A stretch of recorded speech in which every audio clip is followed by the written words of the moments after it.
আসসালামু আলাইকুম। একজন শিক্ষার্থীকে পরীক্ষার পূর্বে এই কয়েকদিনে কোন কোন দিকগুলো সবচেয়ে বেশি গুরুত্ব দিতে হবে, আজকে সেই বিষয় নিয়ে কথা হবে। প্রথমেই দেখেন, আমাদের গণিত পরীক্ষার পূর্বে যে বিষয়গুলো একজন শিক্ষার্থীর জন্য অত্যন্ত গুরুত্বপূর্ণ, প্রতিদিন অল্প হলেও গণিত অনুশীলন করা। আমরা মনে করি যে আমাদের তো অধ্যায় শেষ, আমরা মনে করি আমাদের তো অঙ্ক শেষ, তার মানে আমাকে প্র্যাকটিস করতে হবে না, আমি পরীক্ষার আগে গিয়ে দুই একবার শুধু অঙ্ক দেখে পরীক্ষা দিতে যাব, হয়ে যাবে। এটা ভুল। তোমাকে অন্তত প্রতিদিন এই কয়েকদিনে, যে কয়েকদিন সময় আছে, তুমি এই কয়েকদিন সুন্দর একটা রুটিন করে তুমি প্রত্যেক দিন অল্প করে যদি তুমি গণিত প্র্যাকটিস করো, তাহলে কিন্তু তোমার ভালো একটা প্রিপারেশন হয়ে যাবে অন্য সাবজেক্টের পাশাপাশি। আর প্রতিদিন যদি তুমি গণিত প্র্যাকটিস করো, তাহলে তুমি দেখবা অন্য সাবজেক্টের থেকে তোমার এই গণিতের রেজাল্ট ভালো হয়েছে। দেখো, খেয়াল করো, প্রতিদিন অন্তত 1 থেকে 2 ঘন্টা তোমাকে গণিত প্র্যাকটিস করতে হবে, এবং একদিন বেশি পড়ে পরের দিন না পড়ার যে অভ্যাস, এটা তোমাকে বাদ দিতে হবে। একদিন বেশি পড়লা, একদিন কম পড়লা, এটা করা যাবে না। প্রতিদিন কন্টিনিউয়াসলি তোমাকে একটা ধারাবাহিকতা বজায় রাখতে হবে। দেখো 2 নম্বর স্লাইডে কি বলেছে। 2 নম্বর খেয়াল করো, পাঠ্য বইয়ের সকল উদাহরণ এবং অনুশীলন দেখো। অর্থাৎ পাঠ্য বইয়ে যে অনুশীলনী এবং যে উদাহরণগুলো দেয়া আছে, মনে রাখবা উদাহরণ থেকে পরীক্ষায় বেশি আসে, এইটা তুমি মনে রাখবা। খেয়াল করো, যে অধ্যায়গুলো পরীক্ষার আগে আসবে সেগুলোর গুরুত্বপূর্ণ অঙ্কগুলো আবার সমাধান করবা, প্রতিদিন তুমি সমাধান করবা। বিশেষ করে সৃজনশীল বা প্রয়োগধর্মী, মানে বড় অঙ্কগুলো যেগুলো তোমাকে মাথা খাটায়া করতে হবে, সেগুলো বেশি বেশি তুমি অনুশীলন করবা। কথা বুঝছো? দেখো এরপরে 3 নম্বরে কি বলেছে, ভুল করা অঙ্কগুলো তুমি আবার করো। অর্থাৎ যে অঙ্কগুলো তুমি ভুল করছো সেগুলো কিন্তু পরীক্ষায় বেশি এসে থাকে, এটা তো তোমরা জানো। তুমি কি করবা, তোমার শিক্ষক, তোমার বড় ভাই কিংবা বড় আপু কিংবা তোমার বন্ধু, এমন কিছু বন্ধুর সাথে তুমি পরীক্ষার পূর্বে সম্পর্ক তৈরি করবা যারা পড়াশোনা নিয়ে খুব বেশি সিরিয়াস। তাদের কাছ থেকে তুমি যে বিষয়গুলো পাচ্ছ না, সেগুলো তাদের কাছ থেকে সমাধান করে নেবে এবং তাদের সহযোগিতা নেবে। খেয়াল করো, আগে যে অঙ্কগুলোতে ভুল হয়েছিল সেগুলো নতুন করে আবার সমাধান করো, এটা মনে রাখতে হবে। নিজের দুর্বল অধ্যায়গুলোতেও বেশি সময় দাও। অর্থাৎ নিজের যে অধ্যায়গুলোতে তুমি ভীষণভাবে গ্যাপ আছে, সেই অধ্যায়গুলোতে পরীক্ষার পূর্বে একটু গুছিয়ে তুমি নিজেকে সময় দাও, ইনশাআল্লাহ তোমার রেজাল্ট ভালো হবে।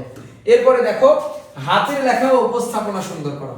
মানে হচ্ছে, হাতের লেখাতে তুমি যদি 100-র মধ্যে 95 পাওয়ার একটা চান্স থাকে, তোমার হাতের লেখা খারাপের জন্য সেটা 85 হয়ে যাবে। তোমাকে উচিত হাতের লেখাটাকে গুরুত্ব দেয়। এবং উপস্থাপন, উপস্থাপন মানে এখানে বোঝাচ্ছে তুমি খাতাটা কত সুন্দর করে গুছিয়ে লিখলা। তোমার হাতের লেখা ভালো কিন্তু তুমি খাতা গুছিয়ে লিখলা না, তাহলে হবে না। তোমার হাতের লেখা ভালো, এর পাশাপাশি তোমাকে হাতের লেখা ভালোর পাশাপাশি তোমার হাতের লেখা ভালো, এর পাশাপাশি তোমাকে খাতা সুন্দর করে উপস্থাপন করতে হবে, এই কথাটা মনে রাখবা। এরপরে দেখো, পর্যাপ্ত ঘুম। তোমাকে এই পরীক্ষার পূর্বে ঘুমাতে হবে ভালোভাবে, তোমাকে স্বাস্থ্যকর খাবার খেতে হবে। এখন তুমি সারা দিন ধুমচে পড়ছো, খাওয়া দাওয়া করছো না, তুমি সারা দিন ধুমচে পড়ছো, নিজের প্রতি তুমি সময় বের করে স্বাস্থ্যকর খাবার খাচ্ছ না, তাহলে হবে না। মনে রাখতে হবে পরীক্ষার পূর্বে তোমার সুস্থতাও অনেক বেশি জরুরি। দেখো এখানে বলেছে রাত জেগে পড়ো না। তুমি যদি সারা রাত জেগে পড়ো, সারা দিন কিন্তু তুমি একটা ক্লান্তি ভাব তোমার শরীরের ভিতরে থাকবে। সারা রাত জেগে পড়ার অভ্যাসটা তোমাকে ত্যাগ করতে হবে।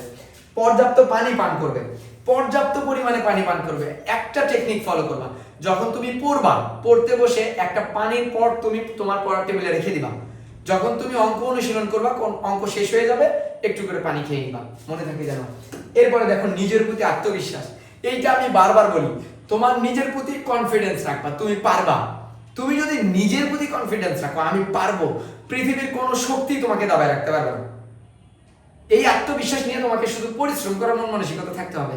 আমি অনেক স্টুডেন্ট দেখেছি, তারা অনেক ভালো, শুধু ধারাবাহিকভাবে নিজেকে প্রতিদিন নিজের উপরে জেদ নিতে পারে না বলে তারা ঠকে যায়। তোমার প্রতি তুমি জেদ নিবা পরীক্ষার পূর্বে, যে আমাকে পারতে হবে। তোমার দিকে তোমার বাবা, তোমার মা, তোমার শিক্ষক তোমার দিকে তাকিয়ে আছে। দেখো, আমি পারবো, এই মনোভাব নিয়ে পরীক্ষায় অংশগ্রহণ করো। আমি পারবো, আমাকে পারতে হবে, কেন পারবো না আমি, ভয়। ওরা যদি পারে আমিও পারবো, এই মনোভাবটা তোমার ভেতরে রাখতে হবে। দেখো, ভয় নয়, প্রস্তুতি সফলতার মূল চাবিকাঠি। ভয় করা যাবে না, কখনোই ভয় করবে না। তোমাকে মনে রাখতে হবে তুমিই সেরা, তোমার উপরে কেউ সেরা না। নিজেকে কখনো অন্যজনের সাথে তুলনা করা যাবে না। এরপরে দেখো, প্রিয় শিক্ষার্থী, পরীক্ষার আগে আতঙ্কিত না হয়ে অনুশীলন করো। গণিতে ভালো করার একমাত্র উপায় হলো বেশি বেশি গণিত চর্চা। তোমার মনোযোগ দিয়ে প্রস্তুতি নাও, ইনশাআল্লাহ সবাই ভালো ফলাফল করবে। ইনশাআল্লাহ তুমি যদি একটা রুটিন করো, ইনশাআল্লাহ আমার বিশ্বাস তুমি গণিতে ভালো রেজাল্ট করবে। গণিতে ভালো করতে গেলে তোমাকে প্র্যাকটিস করতে হবে। Practice makes a man perfect. তুমি যদি চর্চা করো তোমাকে কে দাবায় রাখতে পারবে? তুমি যদি প্র্যাকটিস করো তোমাকে কেউ আটকে রাখতে পারবে না। দেখা হচ্ছে তোমার পরীক্ষার জন্য। তোমাকে শুভকামনা, অনেক অনেক অনেক অনেক শুভকামনা। তোমার জন্য ভালোবাসা রইলো, দোয়া রইলো। আসসালামু আলাইকুম।